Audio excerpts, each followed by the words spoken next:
अहिले चाहिँ म यता सब कुछ कामसाम गरिसकेको बादमा म चाहिँ यता छोरा पढाउनु भनेर बसिसकेको छु।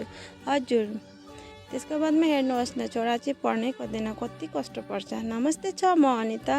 हजुरहरूलाई स्वागत छ मेरो एउटा छोटो मिनी ब्लगमा। त्यसको बादमा यता चाहिँ म जान भनेर निक्लेँ आन्टी घर।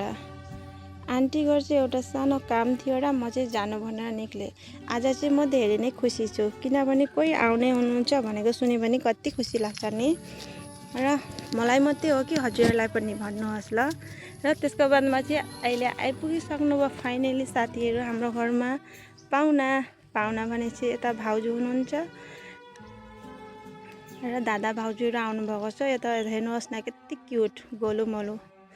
र यता यो चाहिँ बाबु अनि छोरी होइन ल, छोरीको जस्तै अनुहार छ। र यसको बादमा म चाहिँ यता खानाहरू पनि रेडी गर्दैछु।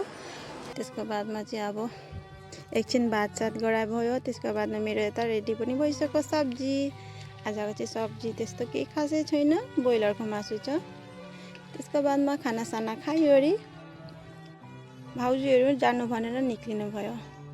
भाउजूहरू चाहिँ यता कता आउनुभएको थियो र हाम्रो घर पनि ढुकिवरी जान्छु भनेर आउनुभएको थियो। त्यसको बादमा अब भाउजूहरू पनि गाडीमा उठिसक्नु भयो। हजुरहरूलाई मेरो भिडियो चाहिँ कस्तो लाग्यो मन पऱ्यो भने माया दिनु होला धेरै। र फेरि भेट्नेछु म नेक्स्ट भिडियोमा।